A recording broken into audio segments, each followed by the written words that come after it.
Hey guys, Besa Gordon here, and I have not done an episode of the Rewind in a minute. And I was going to do my first episode coming back with just a whole bunch of topics. But honestly, you guys, I have a really dope interview with Brett Berish, who is the CEO and president of Sovereign Brands. And in case you guys don't know, Sovereign Brand actually creates Luke Bel Air, which so many people love. So many people drink. So many people use as a trophy. It's almost like a symbolism of being able to celebrate great things that you've done in life, right? So I have that interview coming up at the end of this, which is probably about 10 or so minutes. But of course, we definitely have to talk about what I've been up to and I also want to make sure you guys know what is going down with Hadestown, which tickets have literally gone on sale now. Okay. As you guys know, Trey and myself, we actually went to LA. Freaking Broadway across America flew us down there just so that we can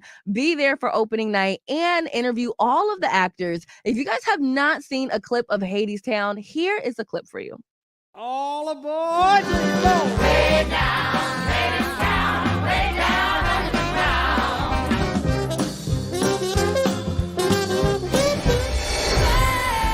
Wait for me, I'm coming,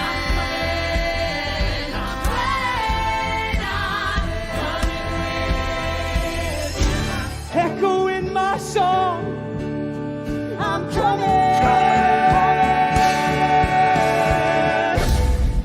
Now, tickets for Hadestown are literally on sale right now, okay? However, you only can see it July 12th through the 17th. You do not want to miss it. I'm going to be honest. I see a lot of these musicals, and it's not that they're bad, but I don't necessarily have that inkling of, I want to see this again. Look, I really want to see Hadestown again, okay? So make sure you guys tap in with it. Again, tickets are on sale now, and you will only be able to see it here in Seattle at the Paramount from July 12th through July 17th. Now, in other news, of course, we have to talk about what I've been up to. Aside from my Seattle media mixers, which have been doing very well, we recently brought back the panels. My first panel had Asia J on it, Christian Gray on it. It had King Only on it. My second panel recently had my girl Jazz and Kariba Jack. Next month, I'm not going to tell you guys what I have planned, but trust and believe, if you've been kicking yourself in the caboose because you've been missing out on these real Seattle media mixers, I suggest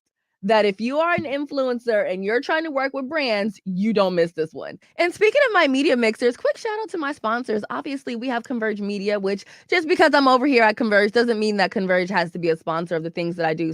So I truly appreciate Converge being one of my sponsors. However, we also have Market Street Shoes, and you guys know I love a good Market Street Shoes moment. And aside from Market Street Shoes, we have Friends of Waterfront Seattle. So shout out to all of our title sponsors for the Real Seattle Media Mixer. Honestly, without sponsors, it's almost impossible to keep an event like that for free. So I truly do appreciate you guys. Now, in terms of what your girl has been up to, let's just talk about this weekend, all right? This weekend was Pride Weekend in Seattle. Obviously, it's Pride Month, but we had the Seattle Pride Parade on Sunday, and it was the perfect day for it. I want to say it was about 96 degrees outside. I was there with the Hits 106.1 team.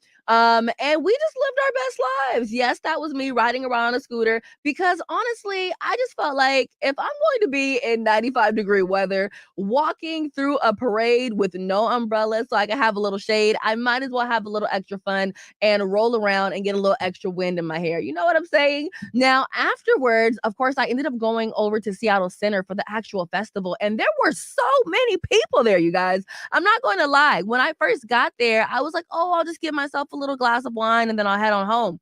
The line was so long that I was like, you know what? I have things to do. And by the time I walk to like a CVS or a Whole Foods, I would probably have just been getting to the front of that line. So I ended up leaving. But hopefully, if you guys stayed, you had an amazing time because there was a ton of people there. And so far, I haven't heard anything bad about this year's Pride Parade or the festival that happened afterwards over at Seattle Center. Now, after I went to Seattle Center, I did go home. I got my wine, did a little show recording, and then I went on out to, I want to say it's called the Mountaineering Club. It's over in like U District. And that party, oh my goodness, you guys. First of all, it was my first LGBTQ party ever. And you know what? I thought I knew how to party. Check this clip out. I don't know if you can tell, but we definitely lived our best lives and more on this particular day. And honestly, I can't wait to hang out with all these people again. Like, no tea, no shade. I don't know about your friends, but me and my friends, we definitely know how to turn up. There is like this one TikTok where it's like, oh, don't let this class fool you. I love a good hood jam. Yes, we all love a good hood jam. We love to get work done, but we also love to party hard and just really kind of let off some of that steam. Anywho, you guys, I would love to know what you have been up to over these last few months. Obviously, I've been very busy, but I'm pretty sure that you've been busy too. So drop below. Let me know what you guys have been up to. And also, if there's any events that are going on that I should know about, you guys know I always like to share different events right here on the Rewind. But again, I didn't want to ramble too much because I want you guys to get into this interview with Brett. All right. So we're going to go to a quick commercial break. And when I come back, we're going to talk a little more about this interview and then we're going to get right into it. All right, y'all. Trey Holiday in the building. We're right here at the SeaTac Airport, about to board this flight so we can get to LA. Come on now, you know Converge is all over the place. Watch out as Converge takes LA.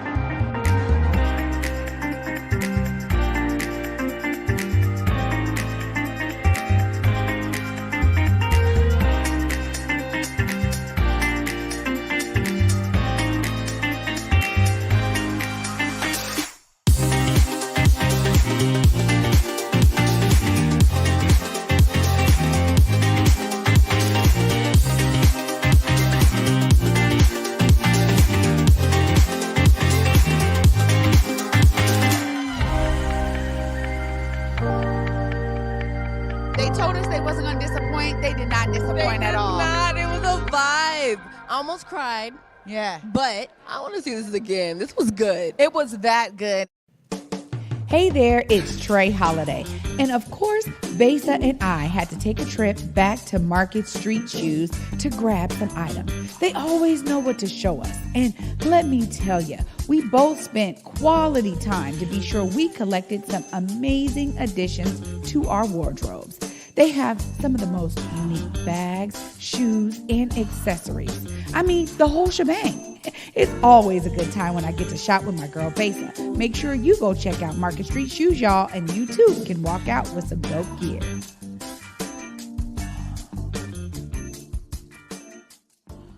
Why do you think that they told you that it wasn't going to work and that it was never going to happen? Like, did they try the product and they didn't like it? Like, everything, you know, when you're going up against big companies and people who have been in your it doesn't matter, it's in your space. In radio, as an example, everyone tells you your ideas are not good enough, they're not smart enough, they're not right.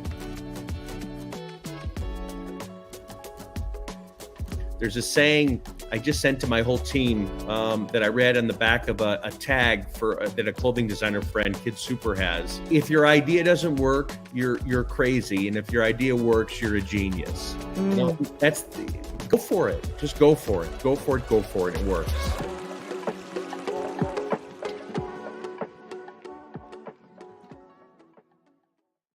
now, when it comes to my interview with Brett Berish, I actually was very surprised that I got that interview. They reached out to me because they saw that I was on the same station as this other show called Tino Cucino Radio. And Tino is a beast in the radio world. So shout out to you, Tino, because that is how they actually ended up finding me. The interview was amazing. It was so insightful. And I'm not going to lie, I learned a lot of good tidbits. And I even had a lot of clarification about how someone can take a brand like Sovereign Brands and, you know, maybe the first drink that they drop doesn't do so well, but then everything else goes number one. I definitely had to ask him about branding. I definitely had to ask him about marketing. I had to ask him about, look, who really creates your brand? Like, do you create your brand or do the customers actually create the brand? Because at the end of the day, if your customers isn't buying what your brand is, something's not right, or you're not trying to reach the right people. So I had to ask him all that, along with my favorite question, which was,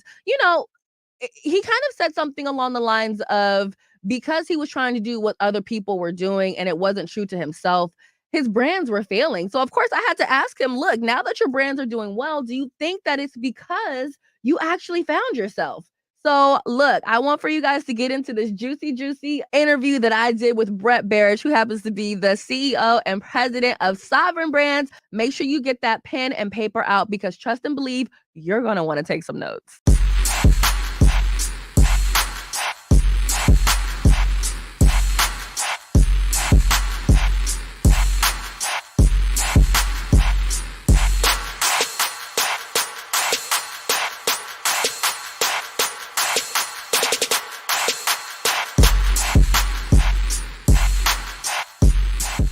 Hey guys, Besa Gordon here. And look, I haven't done an interview at the radio station in a very long time. So I'm happy that I'm able to have a guest that you guys might know, but you might not know that you know, okay?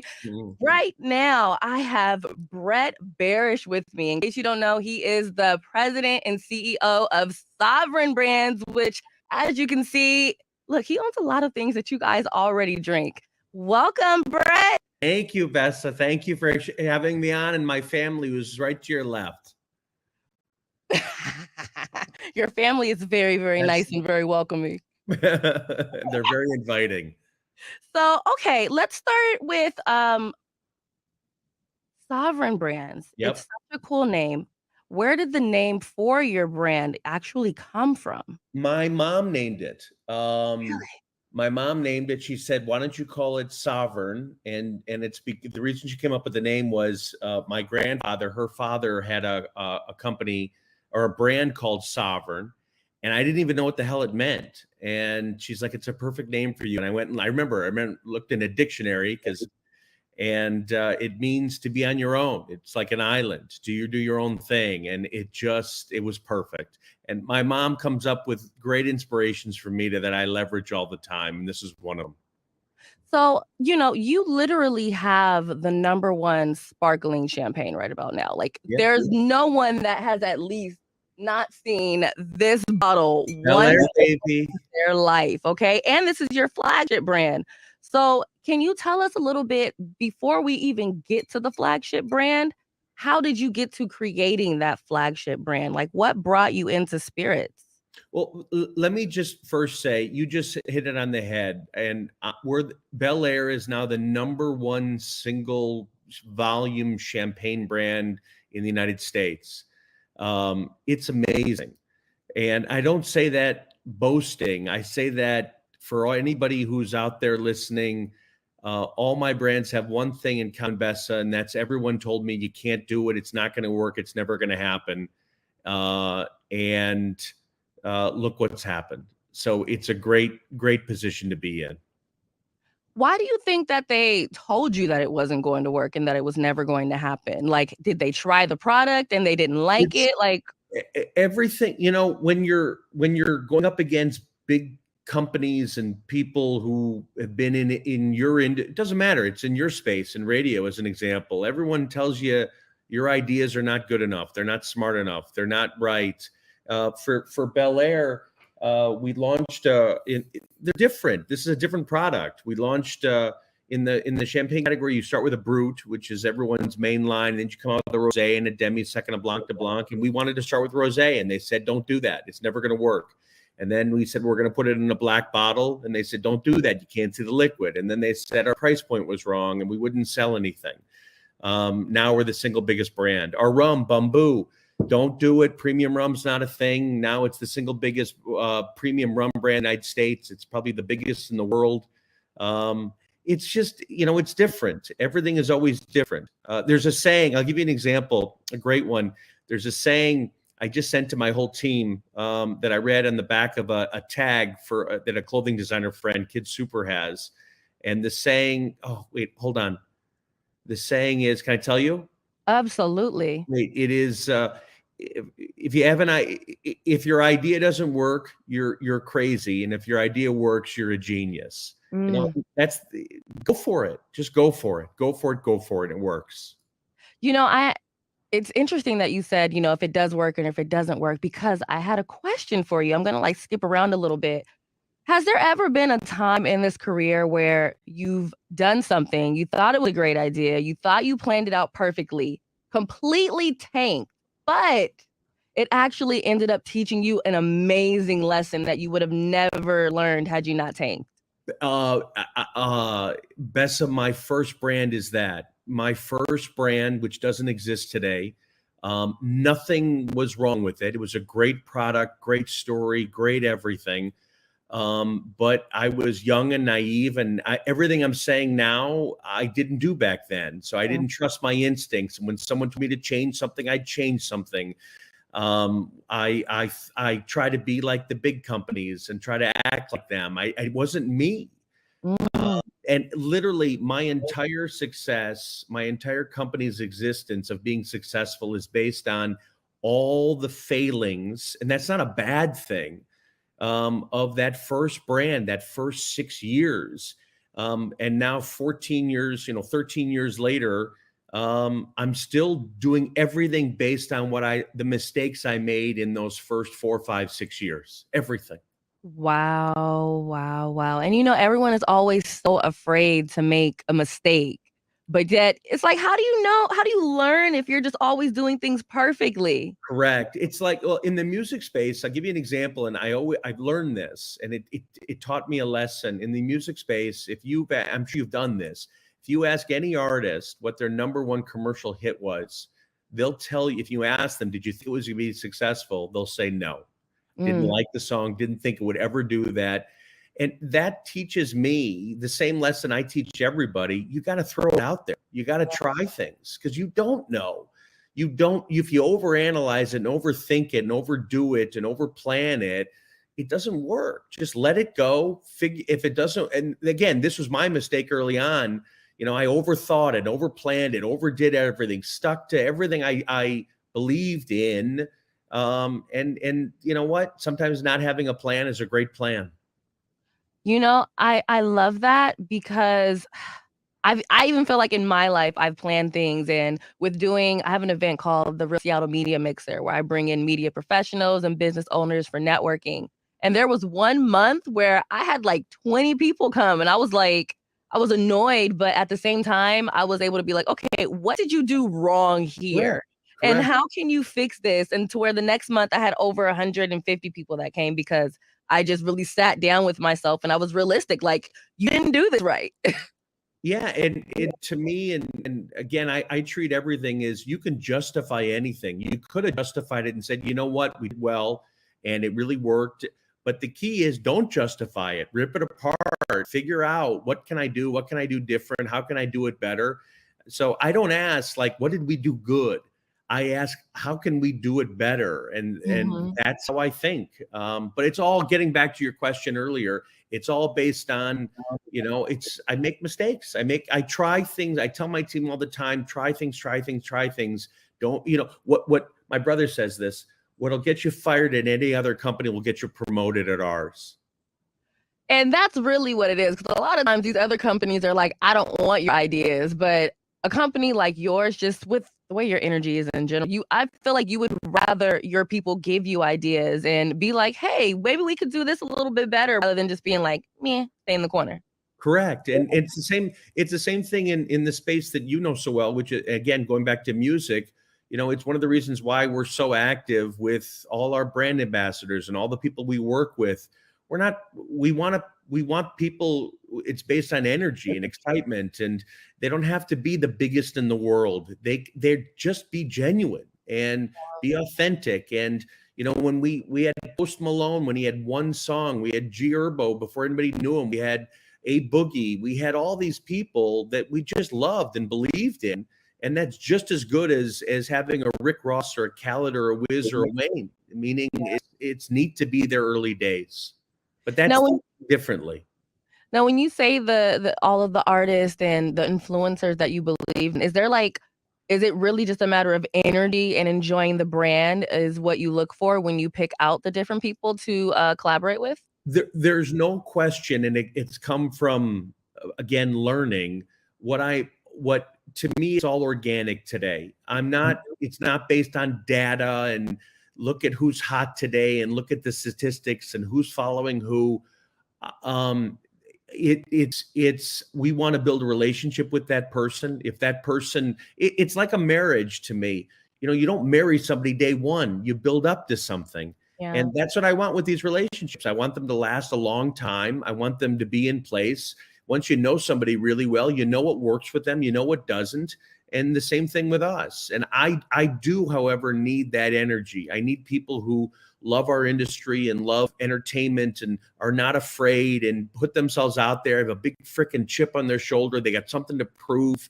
I want the same type of feeling I have. Because you want like minds, like minds. And we make not mistakes, but sometimes people they get too big, as an example. They don't have times. That's fine. But I got to find people that I'm comfortable with, where it's an organic relationship that both sides win. That's amazing. And, a lot of people are just like, I just want to win. So I just want people to make me look good. And you're like, we all can look good. Why not? Exactly. Everyone should win. When I was asked this, when bad things happen, to those same people, I'm going to be there for them. Like, that's the key. It's not just about the good stuff. I want to know that if something goes bad in somebody's life, I want to be there for them for the same reason. If something happens to me, I'm hoping those same people show up. That's the relationships I want. I love that. So let me go back to like kind of a question that I said earlier when you were talking about your first brand that did not do as well because you weren't being yourself and you were trying to basically do what others were doing. With all of your new brands being so successful, would you say that you were able to find yourself in that time? And that's what also was making it to where these new products were more successful because they represented you more? 100%. So my brands, my brand, everything from Ace of Spades, Douce, Bel Air, Bamboo, McQueen, our gin, our newest brand, Vion. It's all based on that. It's based on, in the beginning, I didn't have patience. I thought it should happen really fast. It wasn't until, and I'm very truthful about this, I lost everything. I lost all my money. I put it all in this business. And I realized, I had that epiphany moment. I realized, I love what I'm doing. It's not about the money now. It's just not, because I didn't have any, but I still liked it. Yeah. And then everything kind of slowed down. And now it's always been the same, where I trust my instincts. If anybody's going to screw this up, I want it to be me. I constantly, I want people who have the same energy. It's all based on that. It's the brands. I don't, it's, again, I guess in music, and I always refer back to music, I think it's the same thing. Some artists, it took them 10 years to get there, but they got there. Yeah. Some artists, it took day one, they got there. So I'm gonna have some, but at the end of the day, I believe all my brands will get there. So some will go fast, some will go slow, but that's okay. That's okay, because I love what I'm doing, and I have blood, sweat, and tears in these brands, and I want people to recognize that they're very special, and it's their self-made hero. This is what they want. Yeah. Speaking of that hero, and just your brands, like your brands literally have their own vibe and their own voice to them. As someone that has so many successful brands, do you feel like you really create your brand, or does the consumer create the brand? It's it's both. It's a great question. I like that. It's a combination. So to me, it's what's in the bottle. I use Bamboo, my rum. I wanted a taste that's better than our competition. I wanted something that's unique and different. Nice. And you're empty. You're empty. That's not clear liquid. That's empty liquid. Oh, it's empty. We drank that. But I wanted a better tasting product, and I wanted a better story. And all my brands have the same thing, where I can't launch it in the market unless I feel like it's better than what I'm going up against. But once it gets out there, I don't know what I have. And the market and the consumer is the one who tells me. He or she tells me where to go, or who's interested in it, or who wants to get on board. So Wayne loves this brand. He's interested in it. I didn't approach him. Wayne loved the brand and wanted to be a part of this. It wasn't part of the plan. Or Bel Air. We've got these groups out there, Bel Air Boys, Black Bottle Boys, Black Bottle Girls. That started with consumers. We embrace that. We own what the consumer did, and we see its success that way. Bamboo, and in Canada. I love this story. Canada is our single biggest market in the world outside the US, and no one from our company has ever been there. Wow, how do you think that happened? They took hold of it.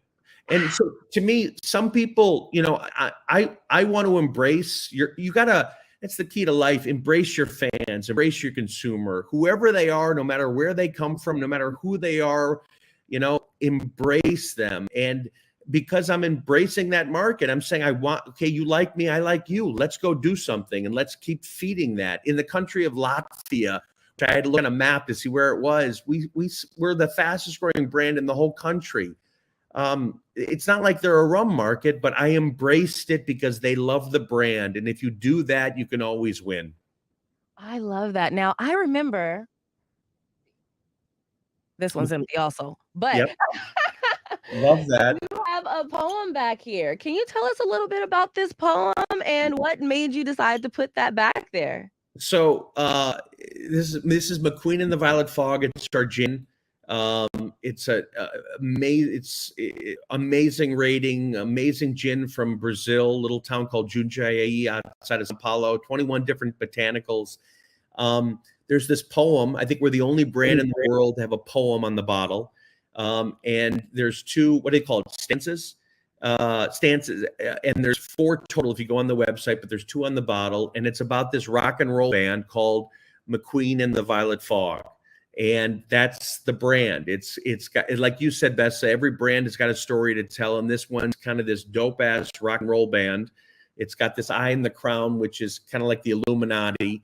It reminds me of Steve McQueen, who was an idol of mine, a badass.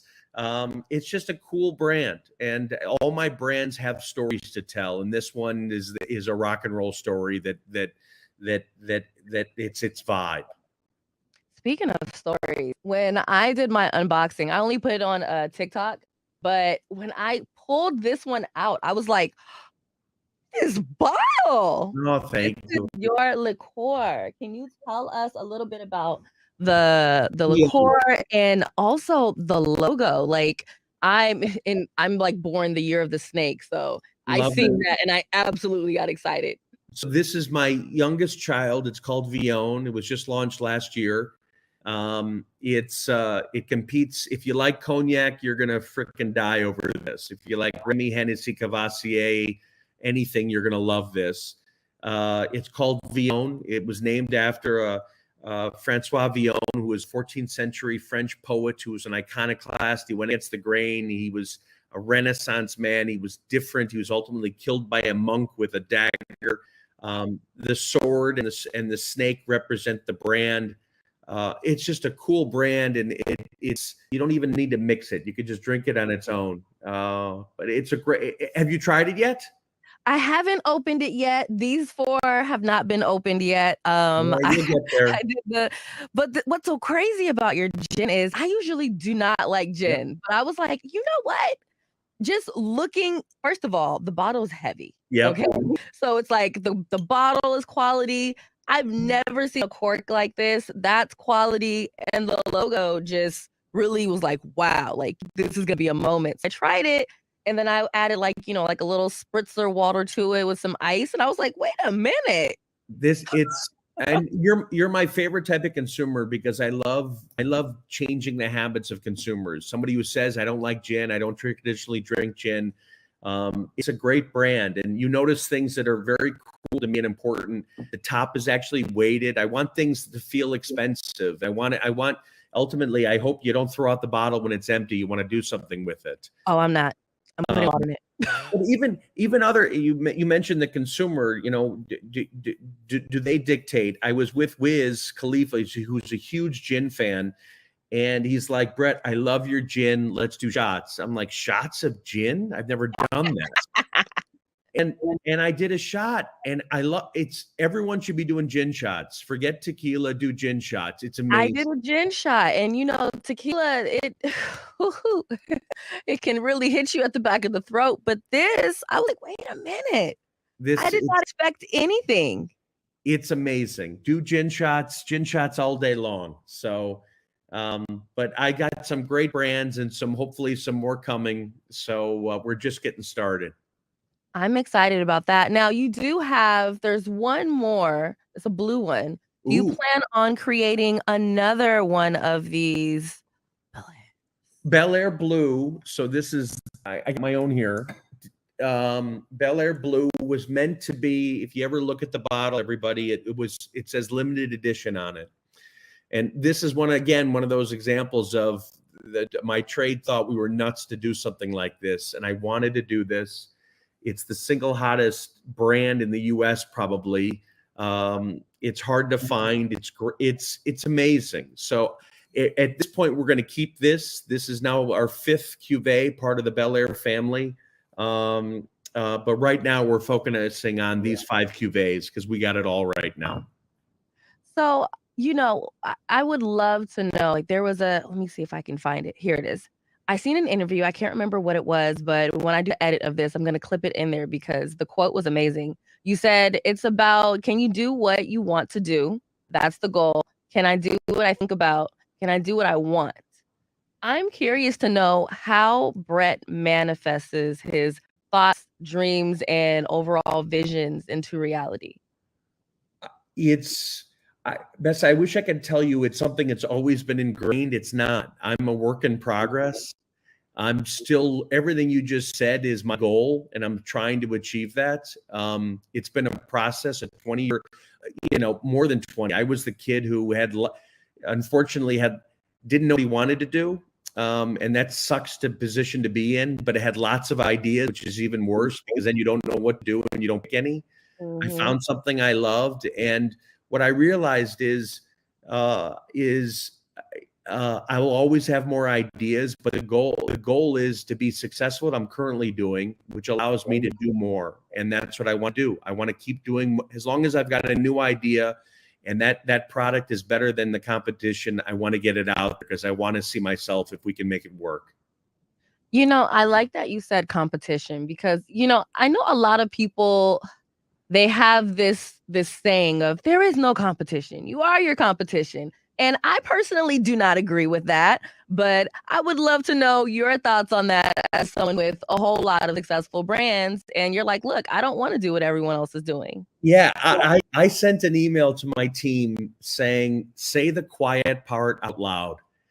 And to me, what that means is I want to go after my competitors. I have to have somebody to point to because they don't like me. They don't want me competing. And that's the Moets and the Voobs and the Zaccapas and the Hendricks of the world and the Hennessy's. And I want to crush them. They're the 800-pound gorilla. And if I don't have that attitude, I'm not going to get there because we're the underdog. And we're the ones who we're doing things differently. We're the next generation, or my brands are the next generation. So I think it's healthy to say it out loud, to have something on your shoulder that you can say, this is where I'm going and I'm going to get there. Because to me, it shows that 19-year-old Brett Berish who thought that he can't do it. You can do it. You can do it. You can do it. You can do it. You can do it. Everything is possible as long as you try. Not possible if you don't try. Yep. You gotta trust your instincts and go for it. So let me ask you about self-made. First, let's talk about the podcast. Well, actually, what does self-made mean to Brett Berish? It means, and it all came about, Besa, because if you go on our Instagram or you see people with our brands, they're always holding a bottle. And to me, it made me realize they're doing what I do, which is this is a trophy. They've done something, they've achieved something, they feel good about themselves. And to me, it's a self-made moment. I've done something. There's definitely, I've got a whole team who's been with me, or my family who's been with me, or people like Ross who's been with me, and I need them. But it's that I've done something moments, and that's what self-made is for me. And I think people should have those moments where they feel like I've done it, you've created it. That's what it means. So let's talk about your show Self-Made because it's a marketing campaign, but it also has a lot of amazing interviews with people whose music I listen to, people who I follow on social media. So can you tell us like a little bit the idea behind the marketing, which is the show, and then how you're picking your guests? So it started like I said, everything we do is organic. So there's not a generally a plan, Mm, but it started as I wanted to talk to people who I admire. Some were huge at the time, some were just beginning, some are in the middle, if you want to, and I didn't want to hear, I don't get motivated by people's successes. I get motivated by hearing all the crap they went through, because then it feels like I can do it too. mhm. That's what motivates me. And I think my first interview was Post Malone, and uh, little like Post story was like one little anecdote is he's talking about when he was in high school and he sees that his dad would wear suits all the time and he wore suits and he's wearing suits in high school and Wow. everybody's making fun of him and everyone's ripping on him because he's different, Yeah. and that little nugget is, I think people who like him or appreciate him or see it being different sometimes is can work against you, but embrace that. And I've gotten to talk to and interview everybody from Wayne to Young Thug to Steve Aoki to Nipsey to Fat Joe. I love the music space because I just think they're individuals, especially in the hip hop world. It's usually one person, and my God, that's a difficult thing. Yeah. In rock and roll, you've got a group, and it's at least you've got a team. Yeah. But And a band. it's just you, yeah. I interview everybody from influencers to business people to sports people. They all have a story to tell, and I want to get to that grind part because that's what's motivating. I'm curious to know with all of these motivating people being on your show, is there like any particular person that came on that impacted you to where you were like, I am never going to forget this quote or this moment? They all do. They all have, it's Nipsey showing up and it's just him and he's 10 minutes early and him telling me stories about how he had to, in Compton, you got to pop your trunk, Brett. You just got to do it. And I didn't know what that meant. And he's explaining it to me. And that's what it is. Or it's Russ saying, he'd go on like SoundCloud and he'd follow his fans. And he saw his fans were in Washington. He went to Washington. He built around his fans. He went to the Middle East. They thought he was Middle Eastern, and he built around his fans. To Fat Joe and telling stories, not from getting to there, but all the, he lost everything a couple times while he was up on top. So they each have stories. The new one I interviewed, his name is Aspect Xavier, told me he's now becoming a singer. He's a dancer, very, very talented. But he said, I just got a new apartment and I got my furniture, but it's not fully decorated. And I asked him why, and he says, because I want to feel comfortable. I can't. So all those little things are just nuggets that I love that energy. I need to hear that. It motivates the hell out of me.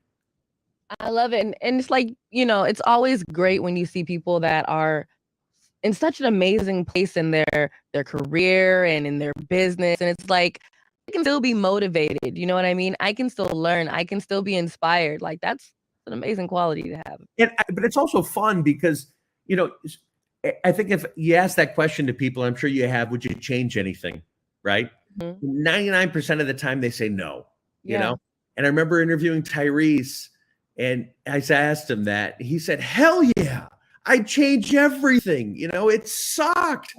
I wish I would have learned. I would have changed, So it's good to hear the opposite. It's healthy to hear that because you're going to pick up. He's right. In some ways, God, I wish I could have changed certain things. I wish I could have done some things differently because it would have been a lot easier and I could have gotten there faster.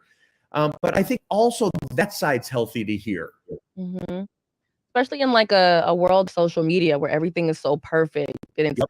it's airbrushed, it's face tuned, it's edited, it's clipped, Yep. it's tipped, it's tied up in the back. So to like hear someone that you look up to and you've just like, oh my goodness, this music has gotten me through X, Y, and Z, but to hear them be like, man, things were fucked up for a second. But to me, and I'm sure you've experienced that in your interviews, it sucks talking to people who do it's too beautiful, it's too perfect, because I don't know how to relate to that. And I don't think that's real. And I just, I need to hear that come up side. I need to hear the crap you went through, because to me, that if it's all perfect, I don't know how to relate to it. It sucked for me. It sucked. And I'm going to tell people it sucked, because I think that's the part that gets the other side to say, well, Jesus, he can do it. I can do it too. Yeah. Like even me getting in radio, I started on the street team.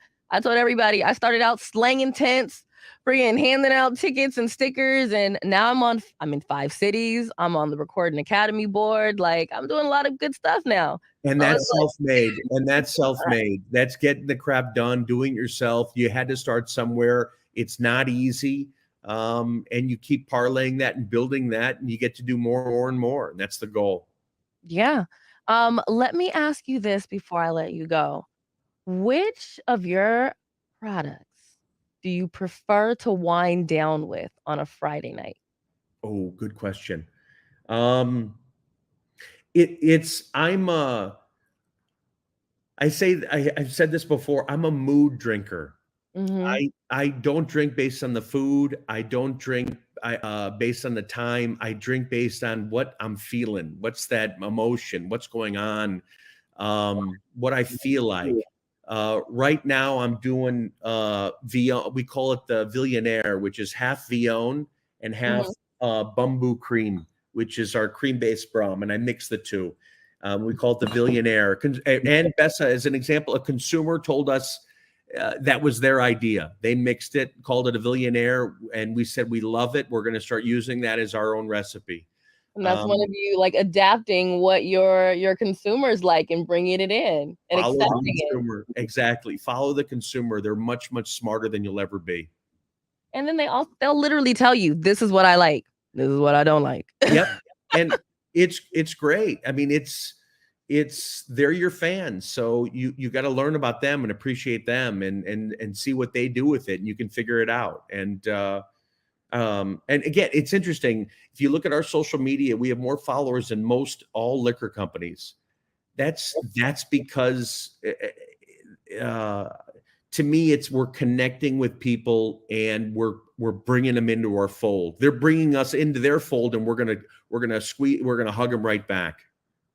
I love it. And if there was anyone that is watching this right now and you could give them one piece of advice because they want to start their own spirit, what would it be? It has nothing to do with spirits. If you're going to do something on your own, take my attitude. If someone is going to screw it up, it better be you. Don't change your views based on what other people say. You got to trust your view. You're getting into it for your reason. If it doesn't work, own it. Love it. This might be one of my favorite interviews that I did this year. I Nice. told you it was going to be good. I want to thank you so much for chatting with me, Brett. Hopefully everyone not only got to learn about your spirits, but also just learning about branding. You know what I mean? It's like you are so much more than just someone that sells drinks and things. Like you have a whole lot of wisdom that people can use in just more than one way, which is really, really dope. So I'm happy that we were able to share this. I really appreciate you having me on. Thank you. Anything I'd possibly do, we'll bring you into our family. So you're now one of us. Yay! Anything I could possibly do, please ask. All right. Absolutely. I would love to have you come to Seattle at some point. I'd love it. Come down to where you guys make the drinks and do a whole special on that. I am down. I love it. We'll make it happen. I promise. Awesome. Well, thank you again, Brett. I can't wait to see you in person. Thank you, Besa. Thank you, everybody. Take care. All right, that is this week's episode of Rewind with Besa. Look, I plan on doing this once again every single week. Now that at the radio station, when we had our old studios, we didn't have cameras in here. We obviously had like the mic setups, but we didn't have like good cameras in here. And the cameras that we did had, somebody else had to run the camera in order for me to be able to record. And I don't always have time for that. So now that we have our new studios and we have all these cameras, we have this amazing lighting. I'm not even using a ring light right now. Like literally, this is just the lighting that is within our studio. I'm able to come on here a little bit more and do these things like Rewind with Besa. So of course we're gonna bring back the panels very, very soon. But more so, before we even bring back the panels, we're just gonna make sure that I give you guys all that tea that you've been missing out on. I'll make sure that you guys know what I have going on, what is happening in the city, and just anything and everything that I feel that you should know about, as always. So until next time, keep up with me on social media at Besa Gordon. And if there is any other CEOs and presidents that you want for me to interview and just kind of figure out like the story behind their brand and how they got to where they are, because I think it's so easy for us to be on the outside and automatically assume that just because someone's brand is doing well, that they had no trials and tribulations. And for Brett, he was like, look, I failed at first. Okay. I lost everything at one point. And now he's good. Now he's a number one brand.